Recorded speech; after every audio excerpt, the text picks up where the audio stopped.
소개받은 육동일 교수입니다. 반갑습니다.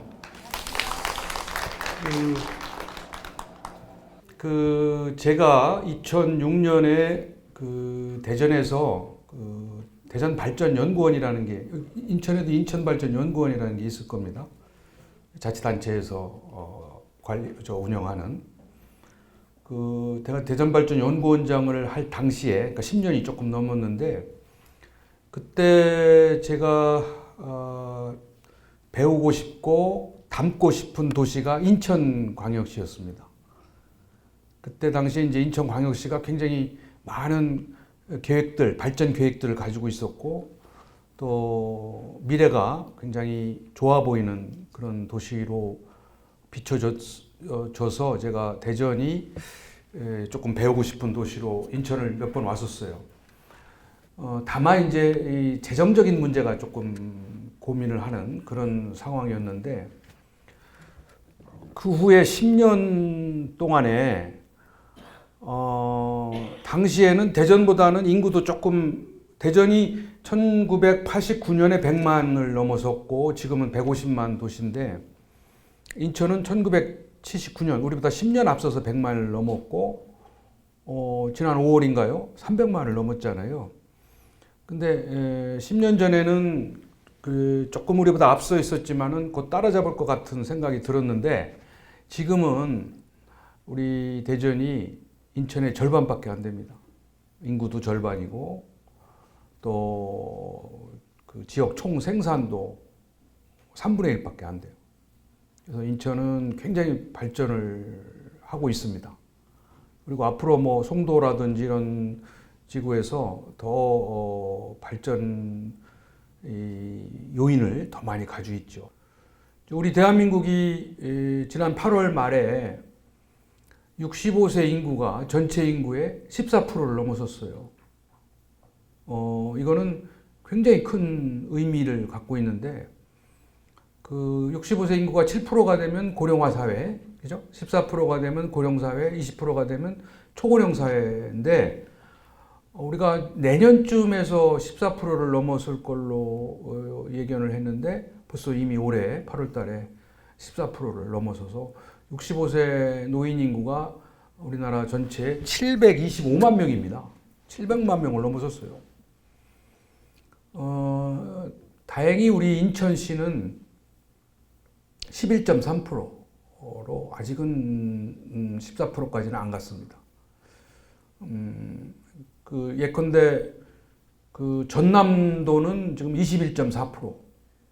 그러니까 17개 광역시 중에서 전남도는 이미 초고령 사회가 된 거죠.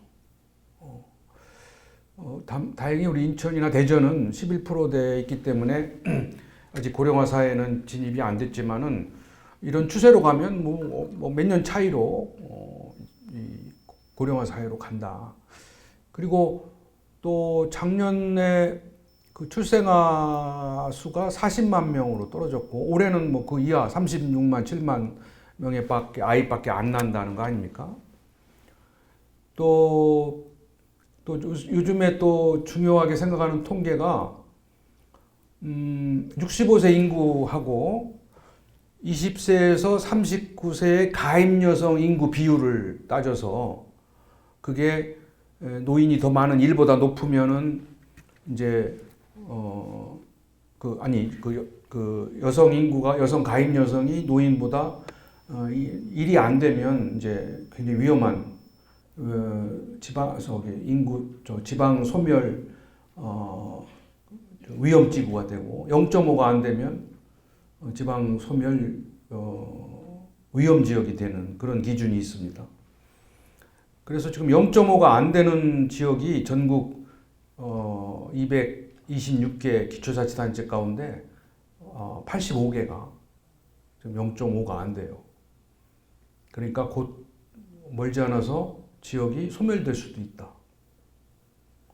근데 우리 남구는 제가 보니까 인구가 지금 한 43만 명 정도로 겨우 유지하고 있더라고요. 한때는 46만까지 올라갔다가, 우리 남구가 원도심이잖아요, 그죠? 구도심인데 원도심이 완전히 공동화됐습니다. 그래서 도시 내에 불균형이 점점 심화되고 있듯이 우리 인천도 아마 그런 같은 고민을 하고 계실 거예요. 그래서 이 문제도 우리가 이제 해결을 해야 되는데, 요즘에 뭐 그래서 도시 재생 이야기를 합니다. 근데 그동안에 우리는 도시 재생, 원도심을 활성화시킨다고 해서 뭐 건물 무너뜨리고 새 건물 짓고 뭐 이렇게 하드웨어적인 걸로 해결하려고 했는데 다 실패했거든요. 또 건물 져봤자 여기 원도심 사람만 내쫓는, 그걸 이제 젠트리피케이션이라고 해서 원도심 사람만 유출시키는 거지 이 해결이 안 되는 건데, 모르겠습니다. 새 정부 들어와가지고 이제 도심 재생 뉴딜 정책을 뭐 새롭게 한다고 하는데, 우리 인천 남구가 이 기회를 잘 이용해서 이 건물 하드웨어 투자보다는 사람의 투자를 하고, 또 우리 남구가 가지고 있는 고유한 역사와 문화를 살리고, 또 더 중요한 거는요, 그동안에 도심 재생은 전부 공급자 중심에서 생각을 했어요. 이 주민들의 의견이나 생각을 중요시하지 않았죠. 그래서 앞으로 이 원도심을 살리려면 가장 중요한 게 지역 주민들의 적극적인 참여, 그리고 연대입니다. 그게 이제 그래서 필요한 게 우리가 자치와 분권이에요. 그래서 저는 오늘 우리가 지방자치가 부활된 지 올해 26년, 지방의회 부활이 된 게 1991년이고 민선 단체장을 뽑아서 지방자치를 한 게 95년이니까 지방의회 부활로 따지면 26년, 또 민선 단체장으로 따지면 22년이 됐습니다. 근데 여전히 우리 국민들은 이 지방자치에 대해서 별로 그렇게 관심이 없습니다. 무관심하거나 또는 굉장한 불신도 하고 있어요. 우리나라 지방자치가 너무 부패 비리가 심하다. 너무 비효율적이고 낭비가 많다. 특히 우리 지방의회에 대한 불신도 굉장히 커서 뭐 지방의회가 뭐 필요하냐. 전국 226개의 시군구가 있고 17개의 시도가 있거든요. 광역과 기초가 이렇게 있잖아요. 그래서 총 243개 지방자치단체가 있는데 그 우리 조그만 땅덩어리에 그 많은 자치단체가 왜 필요하냐 도대체. 경제도 어려운데, 그리고 우리가 뽑은 지방의원들도 제대로 역할을 안 하는데 이거를 굳이 할 필요 있겠느냐. 이런 지방자치에 대한 무관심과 불신이 지난 26년 동안에 크게 개선이 안 됐습니다.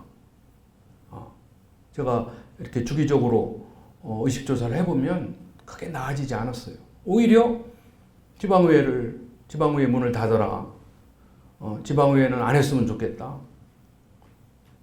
특히 여기 구의회에 그런 불만이 많아요. 시군의회보다.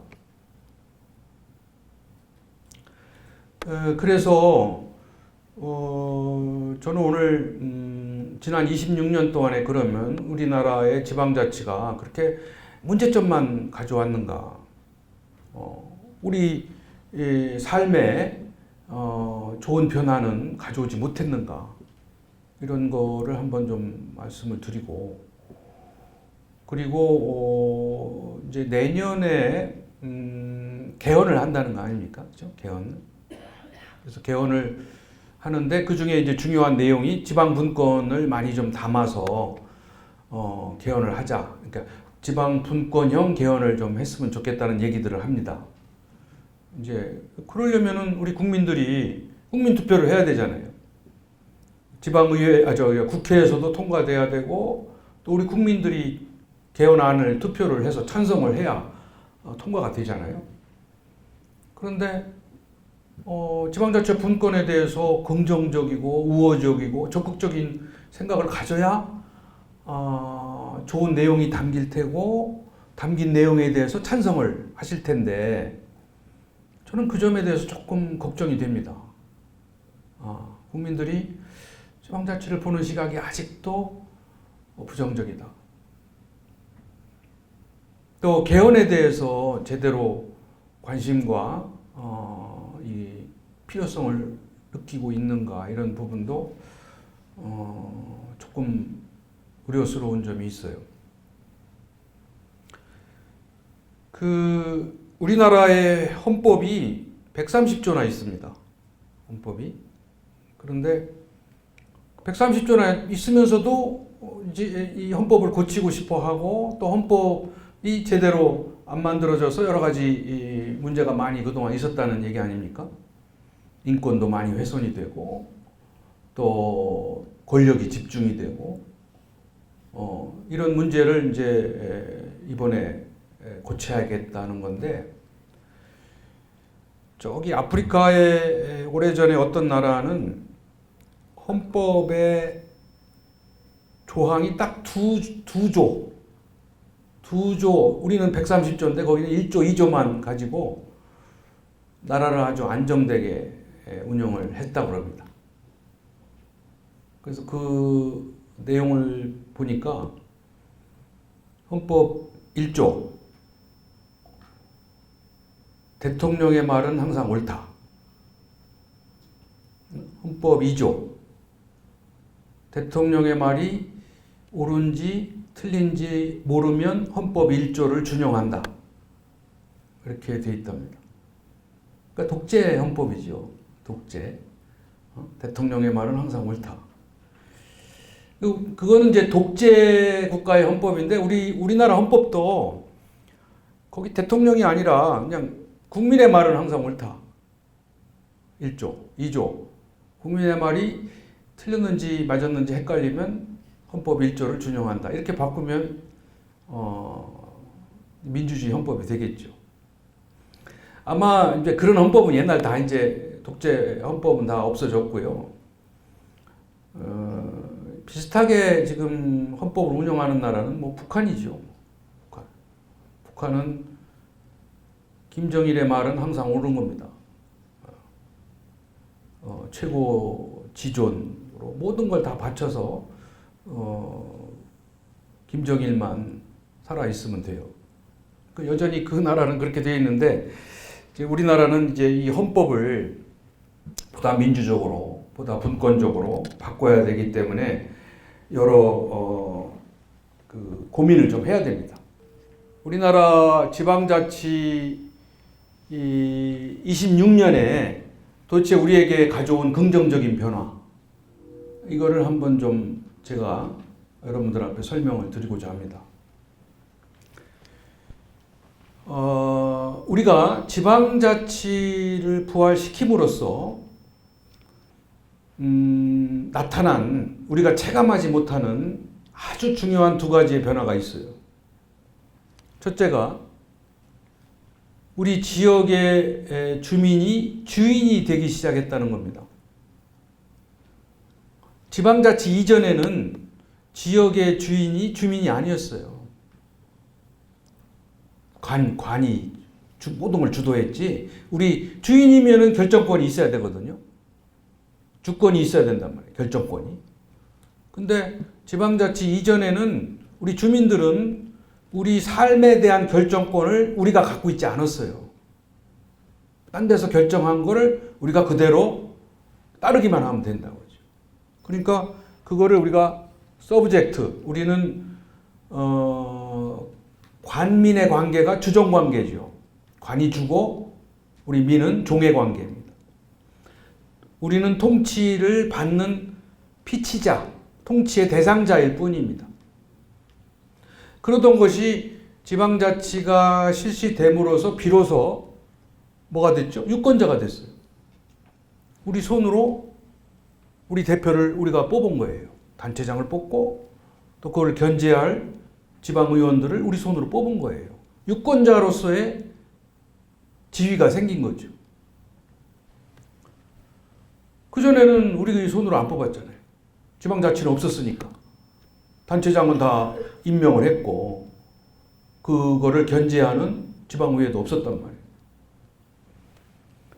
그리고 우리 주민들은 커스터머, 고객이 됐습니다. 소비자가 됐고. 그래서 관이 행정을 통해서 서비스를 제공해서 우리 주민들을 고객으로 만족을 시켜야 되는 그런 행정을 하고 있습니다. 옛날에 지방자치 이전에는요, 이 관청이 오면 안 되는 데였어요. 좀 기분 나쁜 데였어요. 침침하고 여기 오면은 괜히 위축되고. 근데 지금은 대접받으러 오잖아요. 당당하게 올 수 있잖아요. 그거는 우리가 고객이자 소비자가 됐기 때문에. 그리고 행정의 최고의 목표는 우리 고객을 만족을 시키고 감동을 주자. 그러니까 이 커스터머나 클라이언트가 됐다는 것은 혁명적인 변화입니다. 그리고 관민이 이제 파트너가 됐어요. 파트너. 서로 상호 협력자. 옛날에는 일방적인 수직적 관계에서 수평적인 협력자 관계로 간다. 이제 같이 문제를 풀고 같이 협력하고 같이 해결해 나가는 참여를 통해서 이러한 그 파트너가 됐어요. 그리고 나가서 이제 아직 완전한 주인은 안 됐지만 주인으로서 이제 위상과 역할이 점점 커지고 있습니다. 그래서 이렇게 우리가 주민이 이제 이런 피치자에서 유권자, 고객, 파트너, 오너로 이렇게 바뀌는 이거는 지방자치를 하지 않으면 안 되는 변화입니다. 저절로 된 게 아니에요. 이 변화가 있었기 때문에 우리가 뭐 이른바 대한민국의 주권은 국민에게 있고 모든 권력은 국민으로부터 나온다라는 국민 주권 사상도 생겨나게 된 거예요. 그래서 뭐 촛불도 들고 이렇게 해서 우리의 권리를 주장한 거. 그러니까 이거는 전부 그 지방자치를 한 효과를 우리가 본 거다. 그래서 지방자치를 하는 거다. 지방자치를 하지 않으면 영원히 주인이 안 되는 거예요. 다음 두 번째는 그 지방자치를 함으로써 우리 지역사회가 안정이 됐습니다.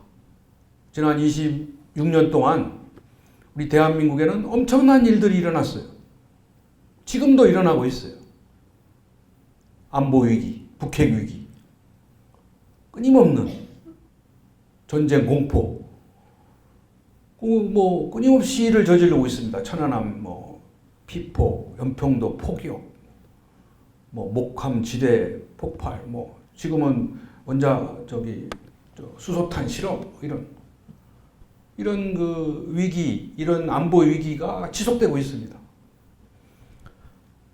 또 그 정치적인 혼란과 위기는 또 얼마나 심했습니까? 우리가 대통령 자살도 했죠. 또 최근에는 대통령도 구속시켰죠. 이건 전대미문의 정치적 사건들입니다. 게다가 경제적으로 우리가 얼마나 어려운 터널을 지나왔습니까? IMF, 외환위기, 지금도 어려운 상황이 있죠.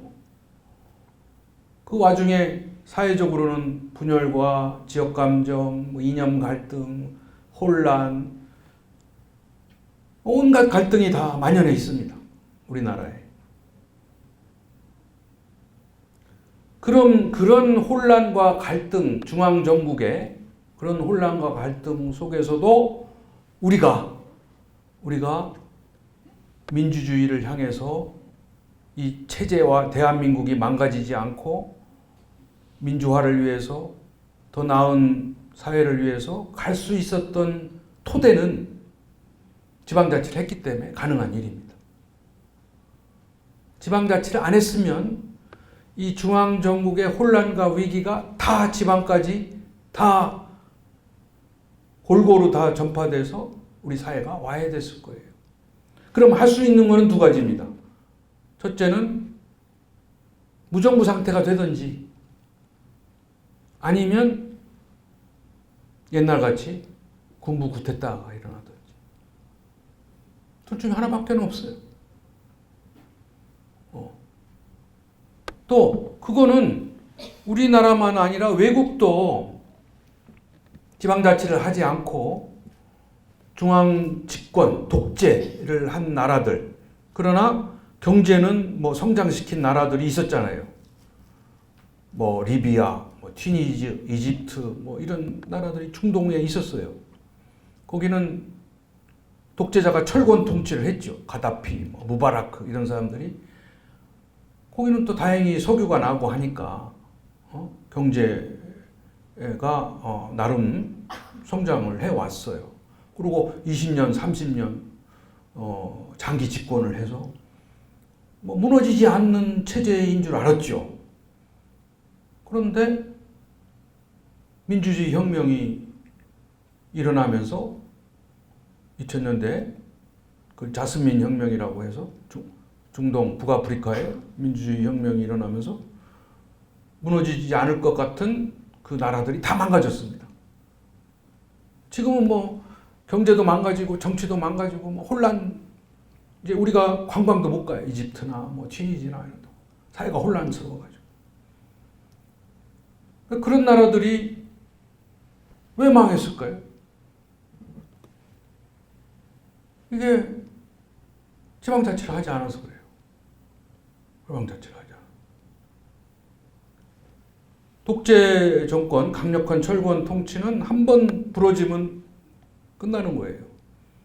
그런데 우리는 다행히 이 지방자치를 했기 때문에 조금은 못마땅하고 조금은 우리 기대에 어긋나지만 우리 손으로 단체장, 임기가 보장된 단체장도 뽑았고, 또 조금은 이 실망스럽지만 그걸 견제할 지방의원을 뽑아서 지방의원을 뽑아서 지방의회를 만들어 놨기 때문에 대통령이 자살해도 또 구속돼서 탄핵돼도 지방은 안정되게 그래도 유지될 수 있었던 거예요.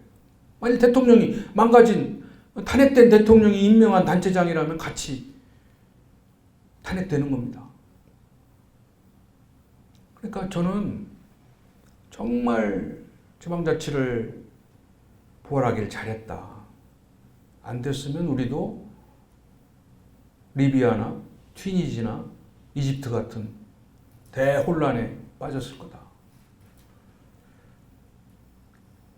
지금도 마찬가지로 우리가 이 북한 문제가 물론 안보 불감증에 의해서 우리가 무덤덤해진 측면도 있다고 하지만 나름 우리가 그래도 그 성숙한 의식을 가지고 지역사회 안정 속에서 대처를 하고 있는 겁니다. 그렇게 할 수 있는 근거를 우리가 만들어 준 거예요. 대통령이나 이 정권에게. 그래서 지방자치를 하는 겁니다. 지방자치를 하면은 선거도 하면 선거 비용도 들고 또 부작용도 좀 있고 또 뭐 부패 비리도 드러나고 그러죠. 그런데 그렇게 들어가는 돈보다도 우리가 지역 주민이 주인이 되어가는 변화, 혁명적인 변화, 또 지역사회가 안정을 유지해서 우리가 그나마 체제가 이렇게 갈 수 있었던 성과를 그 비용으로 충당하고 더 남을 만한 성과를 우리가 내고 있다. 저는 그렇게 생각을 하고, 또 지방자치를 하는 이유도 이론적으로도 중앙정국의 혼란과 불안을 차단하거나 최소화해서 안정을 유지한다는 목적을 있기 때문에 지방자치를 하는 겁니다. 그러니까 우리가 이 지방자치에 대해서 전부 부정적인 것만 입력이 됐어요. 특히 중앙 언론이 지방자치는 아직 우리 형편에 안 맞다. 아직 역량이 안 된다. 우리 지방은. 또 결정권, 권한을 주면 전부 난개발시키고 부패 비리로 다 간다.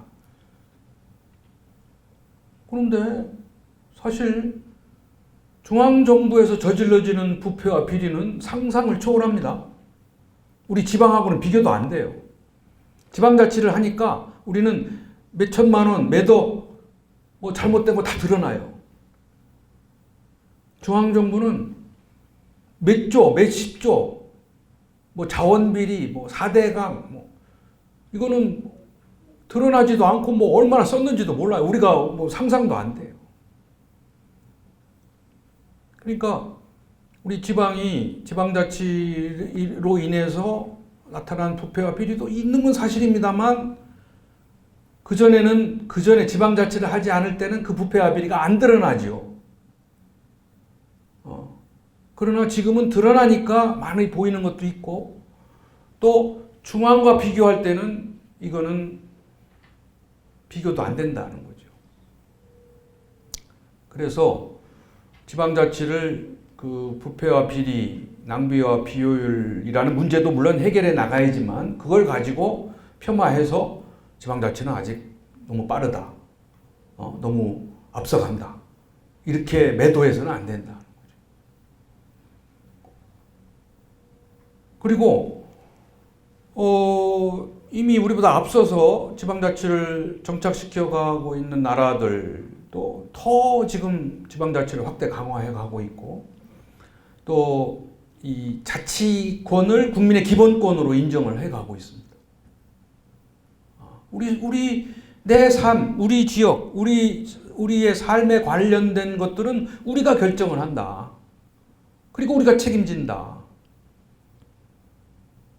그런 이제 의식, 그런 권리가 이제 점점 강화되는 거죠. 지금 우리 대한민국이 지금 불안한 거는 우리의 안보, 우리의 그 문제를 우리가 결정을 지금 못하고 있기 때문에 불안하고 당황스러운 거잖아요. 핵 문제를 우리가 컨트롤 못하는 겁니다. 북한하고 미국하고 지금 서로 그걸 다루고 있지. 우리 대통령이 뭐 운전수가 아무리 되고 싶어도 지금 결정권을 갖고 있지 못하단 말이죠. 우리의 운명, 우리의 생명, 우리의 재산을 우리가 결정을 못한다는 건 얼마나 불안한 거예요. 마찬가지로 우리 지역의 일, 나하고 직결되어 있는, 내 삶과 직결되어 있는 우리 이웃, 우리 지역의 일에 관해서 우리가 아무 결정을 못하고 있다고 한다면 그것처럼 의미 없는 삶은 없죠. 그래서 아까 제가 말씀드린 대로 남구에 관련된 일은 우리 남구의 주민들이 판단해서 결정을 해야 되겠다. 그리고 그거에 대해서 당신들이 존중하고 지원해주고 해달라. 그 대신 우리가 책임지겠다. 이게 바로 지방자치의 정신이고 지방자치입니다. 그래서 저는 이 두 가지만 생각해도 지방자치는 정말 잘한 거고 또 앞으로도 우리가 이거를 확대 강화해 나가야 된다. 물론 그 지방자치로 인해서 나타나는 낭비적인 거, 비효율적인 거는 우리가 치유를 해 나가야 됩니다. 해결을 해 나가야 돼요. 지금 이대로는 안 됩니다. 지금 이대로는 지방자치가 문제가 있는 거는 사실이에요. 예를 들어서 지금 제가 보는 지방자치의 큰 문제점은 우선 지방선거에 있어요. 지방선거가 지금 제대로 안 되고 있어요. 지금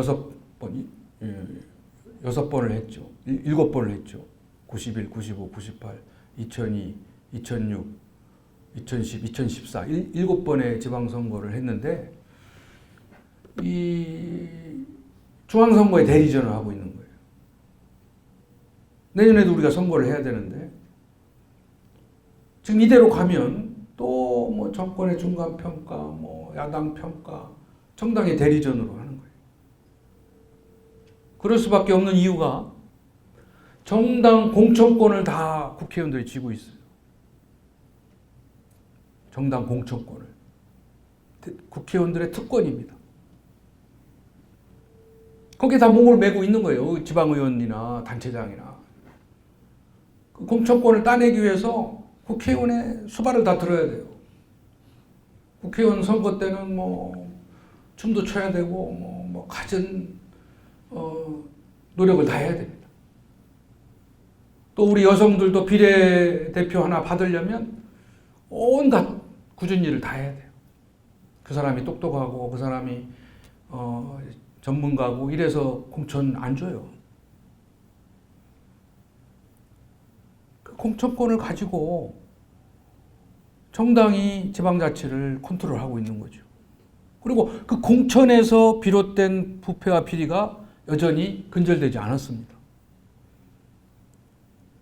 그리고 영남, 호남은 공천권을 그렇게 해서 헌금을 주고 공천을 받는 게 차라리 낫다고 그래요. 왜? 선거가 힘들잖아요. 돈이 더 든다는 거예요. 선거를 하려면. 근데 차라리 거기는 공천이 곧 당선이니까 공천 헌금 주고 공천권 받으면 게임 끝. 이렇게 그동안 생각해 왔습니다. 전면 정당 공천제 하잖아요. 그 다음에 우리 지방선거는 전국 동시 지방선거를 하잖아요. 한 날 다 하잖아요. 그러니까 이거는 정당에 의한, 정당을 위한 정당의 선거다 이거죠.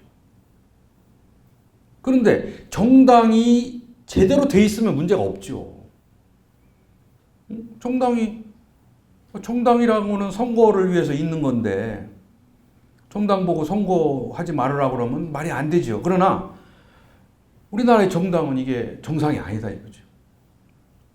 그래서 문제가 있는 거예요. 지금 전 세계적으로 국회의원들이 이런 특권을 가지고 있는 국회의원은 없어요. 다 우리 뭐 스웨덴, 덴마크, 노르웨이 뭐 이런 나라들 뭐 간간히 TV에 보시면 거기 국회의원들은 똑같아요. 우리랑 똑같이 버스 타고 자전거 타고 여관에서 자고 똑같다고요. 근데 우리나라 국회의원은 가진 온갖 특권을 다 가지고 그쪽의 국회의원들은요, 또 지방의원들은 특권이 있다면 그들의 특권은 뭐냐면 국민 또는 주민으로부터 신뢰와 존경이라는 특권입니다. 그 특권을 갖기 위해서 모든 것을 내려놓는 거예요. 국민들은, 주민들은 특권 없이 봉사하는 그들에게 존경과 신뢰를 보내주는 거예요. 근데 우리나라는 국회의원이 모든 걸 다 갖고 있습니다. 더군다나 이렇게 대통령이 이렇게 탄핵되고 하고 나니까 국회의원들이 무소불위해요. 국회의원 숫자를 줄이면 특권이 없어진다고 하는데 그렇죠. 특권은 더 커지죠. 개개인의 특권은. 그렇잖아요. 300명을 200명으로 줄이면 200명이 특권을 나눠가지고 좀 더 커지죠. 숫자를 줄여서 해결될 일이 아닙니다. 특권 자체를 줄여야지.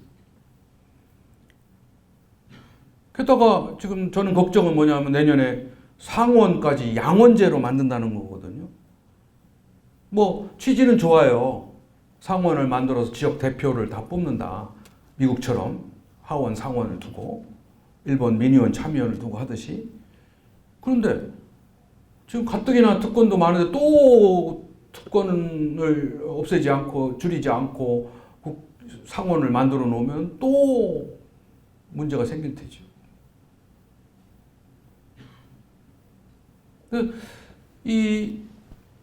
게다가 이 정당, 우리나라 정당은요, 수명이 평균 44개월입니다. 우리나라 대한민국 정당의 수명이 평균 44개월. 4년이 안 돼요. 그러니까 정당이 공천하는 거는 책임지기 위해서 공천하는 거잖아요. 우리를 대신해서 좋은 후보를 내놓고 우리 보고 이제 정당을 지지해달라는 건데 자기네들이 후보 내놔서 우리가 뽑아줬더니 나중에 책임을 물으려니까 그 정당은 없어진 거예요. 아니면 신장개업해서 이름 바꾸고. 그게 무슨 책임 정치가 되나요? 정당이 그 지방선거에서 공천제를 안 내려놓을 때 늘 주장하는 게 뭐냐면 우리가 책임 정치 때문에 정당이 필요하다. 이 논리거든요. 두 가지 논리가 있어요. 하나는 책임 정치 하겠다. 그런데 이게 임기가 4년이 채 안 되니까 책임을 물을 수가 없어요. 우리 유권자가. 4년 후에는 정당이 바뀌어서 뭐 통합을 하든 무슨 뭐 간판을 새로 이름을 바꾸든 뭐 해가지고 없어진 거예요. 그게 어디 책임 정당이 돼요? 진짜 공천권을 가지려면 책임 있는 공천 잘못하면 책임져야죠. 지금 잘못된 공천 때문에 재선거 보궐선거 하면은 그 돈은 누가 내요? 우리 유권자들이 낸단 말이에요. 우리 주머니에서 내는 거예요. 책임지려면 자기네들이 내야죠. 잘못한 사람들. 자기네들이 보조금을 덜 받든지 자기네들 비용으로 재보궐선거를 치러야지. 왜 우리가 무슨 잘못으로 선거 비용을 내냔 말이죠. 이런 게 전부 지금 잘못된 거예요. 미국과 영국은 전부 지금 노동당, 민주당, 공화당이 뭐 180년, 150년 이상 된 정당들입니다. 우리는 4년이 안 된단 말이에요. 제일 오래된 정당이 민주공화당 17년이에요. 우리나라에 제일 오래 수명이 긴 정당이 한나라당이 15년. 그러니까 정말 이런 정당을 가지고 이런 정당이 공천권을 다 쥐고 특권을 가지고 하니까 지방자치가 제대로 안 가는 거죠. 그러놓고서는 우리 보고 또 선거 때는 모든 거 다 내려놓겠다. 당신들이 주인이다. 자치의식이 높아졌다. 선거 투표율을 높이자. 그런 거에 우리가 또 속아서 선거를 하고 또 며칠 후에 손가락을 잘라야 되겠다. 이건 잘못됐다. 그런 일을 계속 되풀이하고 있는 겁니다. 예. 심지어는 교육감 선거, 교육감은 정당 공천을 안 하지요. 그런데 문제는 같은 날 하니까 정당 공천도 하지 않는 교육감도 영향을 받는 거예요. 로또 선거가 된다는 거죠. 1번 칸에 들어가냐, 2번 칸에 들어가냐에 따라서 당락이 결정이 된다는 거죠. 누군지도 모르잖아요, 교육감은. 대부분의 유권자들이 모르고 찍는 거예요. 일자 투표. 그런 엉터리 선거를 하는 거죠. 그러니까 지방선거가 정말 지역을 대변하는 대표들이 모여서 지역 발전에 관한 공약을 놓고 경쟁을 해서 뽑아야 되는데 누군지도 모르는 사람이 공천이 돼서 우리가 정당 중심의 투표를 하다 보니까 제대로 된 인물, 물론 그 중에서도 좋은 분들이 있겠지만은 대부분이 그렇지 못한 사람들이 뽑힌단 말이에요. 그리고 그 공천 과정에서 나타난 여러 가지 부패 비리가 나중에 중도 하차, 중도 사퇴된 그런 것들이 지금 아주 여전히 남아 있습니다. 그러니까 이 지방선거를 획기적으로 개선시키지 않는 한 지방자치는 굉장히 많은 부작용을 안고 간다. 그 다음에 두 번째는 우리나라 지방자치제도가 전국이 똑같이 획일적으로 하고 있다는 거죠. 인구가 많든 적든 도시든 농촌이든 자치 의지가 있든 없든 전국이 똑같은 자치제도를 하고 있단 말이에요. 그러니까 자율성이 없는 거죠. 따라서 앞으로 우리가 내년 개헌 때도 지금 우리는 이 지방자치를 조금 다양하게 운영을 할 수 있어야 됩니다. 저는 이 자치구도요, 자치구 문제가 굉장히 지금 문제가 많은데, 그러니까 이 광역시, 특광역시의 자치구 문제가 우리나라 자치구는 인위적으로 만든 거잖아요. 인위적 경제 속에서 있잖아요. 그런데 지금 자치구, 광역시와 자치구 간의 협력 또는 자치구와 자치구 간의 협력이 안 되고 있어요. 전부 인위적인 행정구역에 갇혀가지고 자치구마다 행사 따로 해야 되고 축제 따로 해야 되고 모든 그 건물 따로 줘야 되고 이렇게 돼요.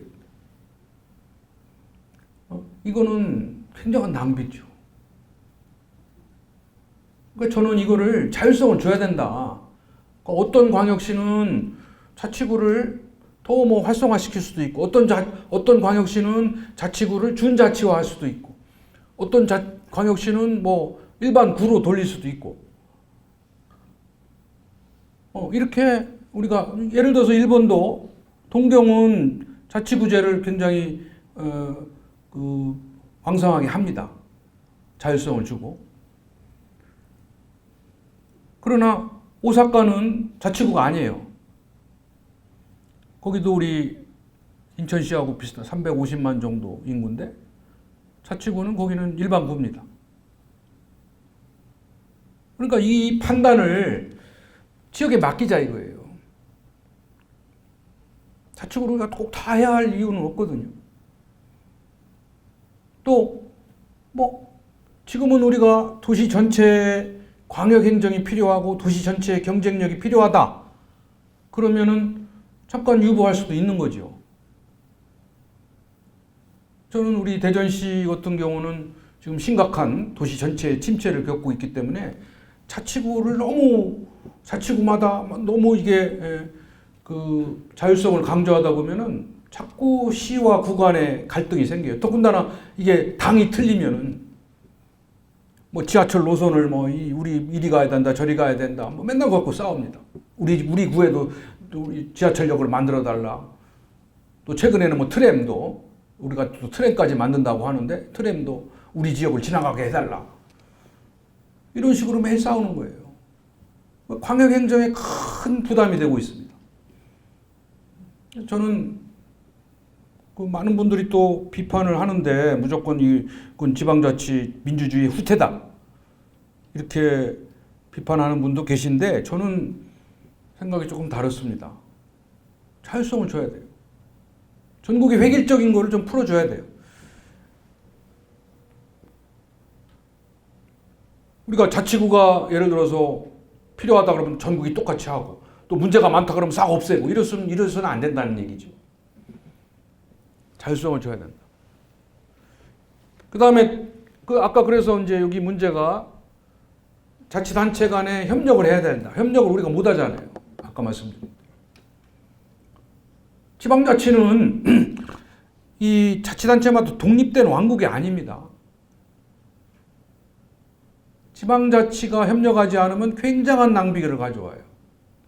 그리고 우리가 지금 자꾸 광역화되어 가고 교통통신은 발달하고 우리의 생활 바운다리는 넓어지는데 어떻게 우리가 행정구역 속에서만 갇혀가지고 그 속에서만 경제를 보고 그 속에서만 교통을 보고 그 속에서만 교육을 해야 되냔 말이죠.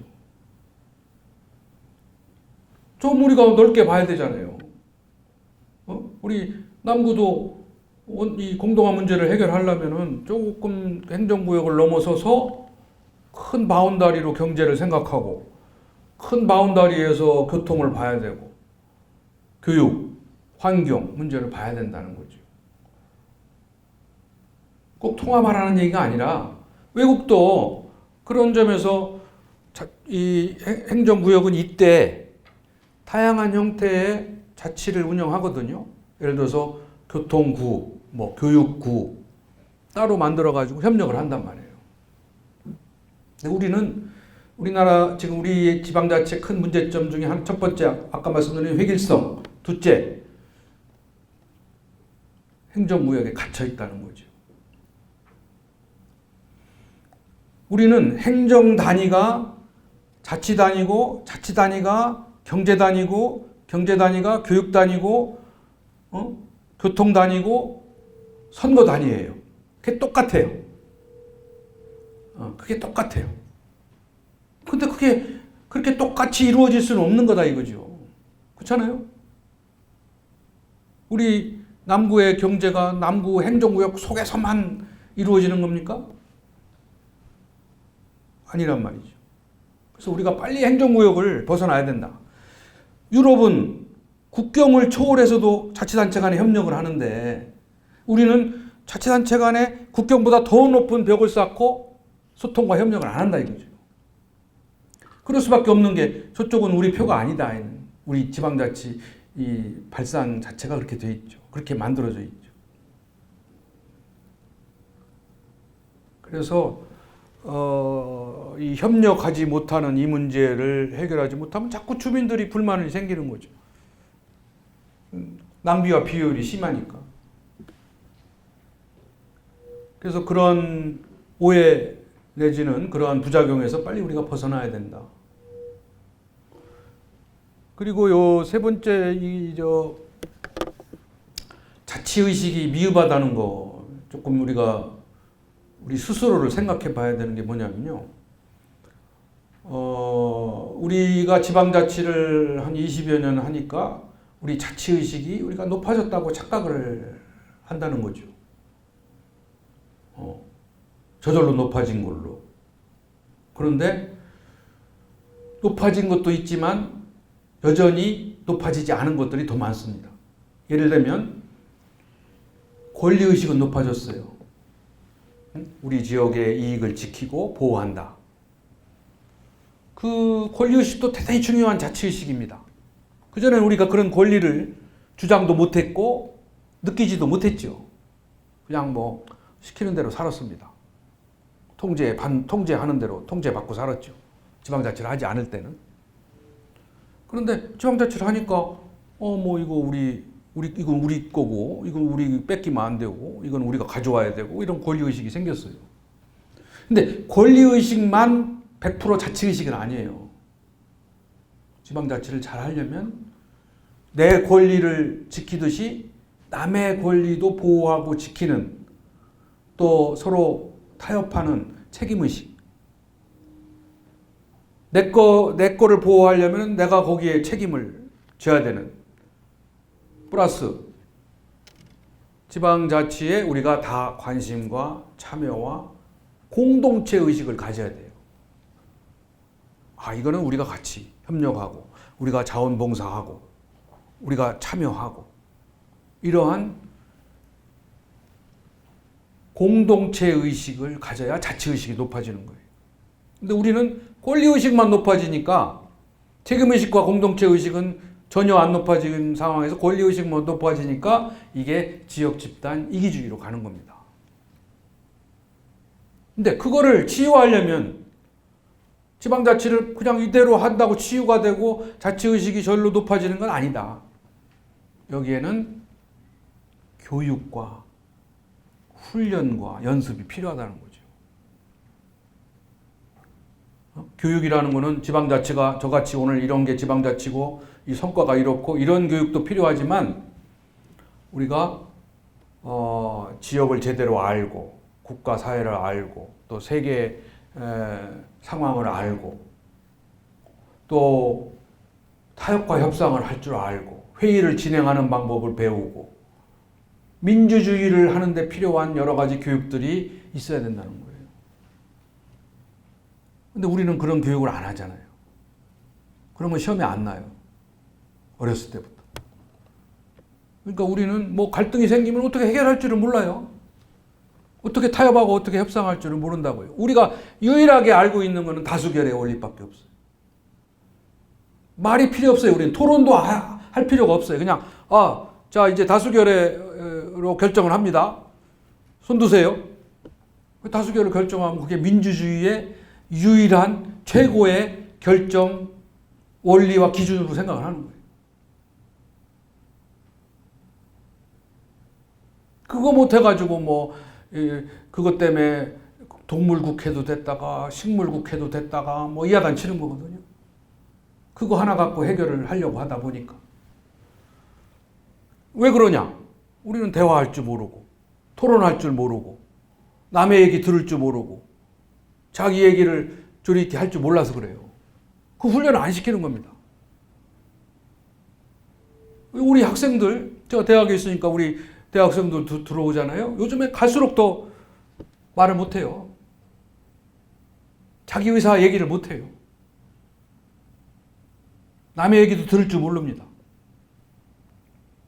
타협과 협상은 또 못하죠. 그냥 뭐 아까 말씀드린 대로 다수결 원리로 결정하는 거죠. 그러니까 그런 걸 가지고 민주주의를 할 수 있는 역량이 안 되는 겁니다. 민주주의는 그렇게 간단히 우리가 그거를 향유하고 그거를 관리해 나가는 게 아니에요. 민주주의에는 끊임없는 노력, 교육, 투자가 있어요. 지금 잘 되고 있는 서독이나 뭐 영국이나 뭐 저 스위스나 이런 나라들은 계속 교육을 시킵니다. 그러니까 우리가 우리 손으로 대통령이나 뭐 우리 대표를 우리 손으로 투표만 하면 우리는 민주주의를 한다고 생각하잖아요. 그게 87년 우리 헌법이란 말이에요. 그동안 그 이전에는 체육관에서 뽑고 뭐 이렇게 간접 선거를 했잖아요. 그거를 우리가 그 혁명을 일으켜 가지고 그죠? 서울의 봄 87년에 우리가 싸워서 직선제를 뽑아낸 우리가 쟁취한 게 1987년 지금 헌법이에요. 그때 우리는 우리 손으로 대통령을 뽑으면 우리가 다 민주주의가 완성되는 걸로 생각을 했잖아요. 그게 됐습니까? 독일이라는 나라도요. 2차 대전 때 히틀러를 투표를 통해서 뽑았어요. 국민 직선을 통해서 뽑았습니다. 총통을. 그래서 독일 사람들은 자기네들이 민주주의 국가로 생각한 거예요. 그런데 그래서 우리 손으로 뽑은 총통한테 모든 걸 다 바치고 하라는 대로 했잖아요. 전쟁에 끌려가고 유태인도 학살하고 뭐 집단 체면에 걸려서 간 거예요. 그러고서 이제 패전하고 뒤돌아보니까 아 이게 민주주의가 아니구나 깨닫게 된 거예요. 왜? 그거는 우리가 유권자로서 투표는 했지만 판단력이 없었다. 민주의식이 없었다. 그래서 독일이 그 이후에 철저하게 교육을 시킨 겁니다. 비정치적으로, 비당파적으로 민주주의에 대한 교육, 뭐 환경에 대한 교육, 국제 관계에 대한 교육 이거를 학교에서, 교회에서, 정당에서 계속 지금도 하고 있어요. 독일 사람들은 판단력이 높습니다. 우리는 선거할 때 그 판단력 가지고 선거하는 사람은 많지 않습니다. 그냥 뭐 남이 하라는 대로 또 그 판단력과 상관없이 투표율만 높으면 또 민주주의라고 생각하죠. 그러니까 저는 우리가 이 자치의식을 높이기 위해서 교육을 지금이라도 하지 않으면 지방자치도 그렇고 우리나라의 민주적인 제도가 우리 지금 정치 상황이 그런 거 아닙니까? 그 정치인들, 국회의원들이요 굉장히 학벌이 높습니다. 요즘에 외국서 뭐 박사학위도 하고 변호사도 많고 그 최고의 대학들 나오고 그런데 다 갖췄는데 그게 왜 저렇게 싸움질하고 왜 안 되냐? 민주 교육을 못 받은 거예요. 나도 못 받았고 못 받을 수밖에 없죠. 그러니까 우리가 이 이른바 시티즌십 우리가 여러분들이 인천 시민인데 인천시에 산다고 해서 다 시민이 아니라 인천에 산다고 다 시민이 아니라 시티즌, 시민이 되려면 시티즌십이 있어야 된다. 시티즌십, 민주의식, 자치의식이 있어요. 그래서 그게 우리가 지금 소홀히 한 점이다. 큰 문제다. 이거죠. 그래서 그런 차원에서 이제 발전 과제가 여기 나와 있고요. 이게 이제 선거에 관련된 유명한 이게 실제 역사적 사실입니다. 한 표가 이 세계사를 바꾼 사례예요. 옛날 그리스 때는 직접 민주주의를 했다는 거 아니에요? 광장에 모여가지고 사람들이 토론하고 의견을 서로 나누고. 근데 어떤 날에 이 주제를 가지고 몇 날 며칠을 토론을 했는데 결론이 안 났대요. 여성은 인간이냐 동물이냐. 그 당시만 해도 민주주의는 했다 하지만 여성들은 껴주지도 않았습니다. 여성들의 투표권이 생긴 게 얼마 안 돼요.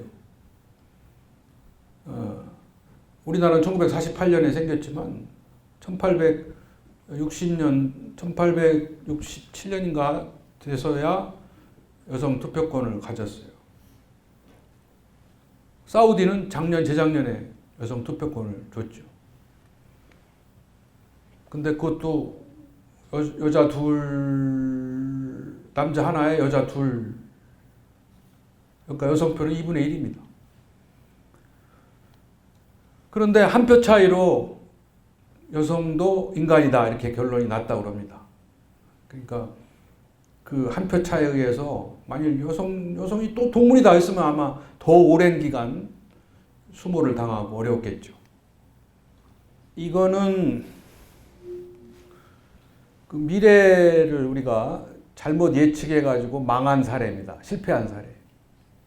전화도 처음에 이게 세상에 나왔을 때는 오늘날 같이 스마트폰 같이 우리를 혁명적으로 바꾸리라고 꿈도 못 꿨고, 이 전화가 뭐 대량 생산할 필요가 없다 이렇게 판단해가지고 이 회사는 망했다는 거고, TV도 마찬가지예요. TV도 처음 나왔을 때는 그렇게 좋은 평가를 못 받았다는 거예요.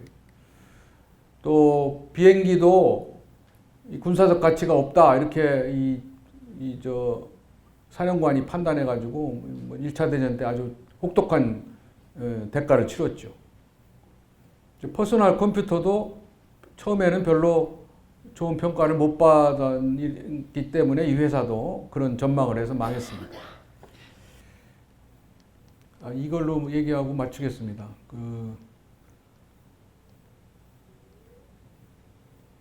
그래서 지방자치는 꼭 필요하고 중요하다 이 말씀을 드리는 거고요. 그 다음에 이제 여기 우리가 이제 여러분들 이렇게 밤에 늦게 와서 배우고 있는데 이 배우는 목적이 어디에 있느냐.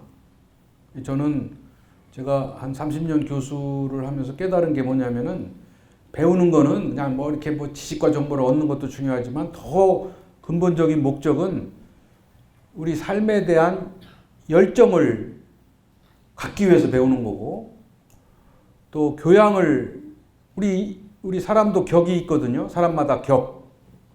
근데 그게 외모가 아니라 내면적인 아름다움, 교양입니다. 이 교양을 통해서 우리가 겸손해지기 위해서 배우는 거예요.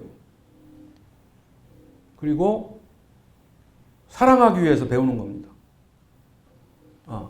우리가 지방자치를 배우는 것도 지역을 사랑하고 주민을 사랑하기 위해서 배우는 거예요. 그래서 인간을 사랑하고 자연을 사랑하고 진리를 사랑하기 위해서 우리는 근본적으로 배우는 거다.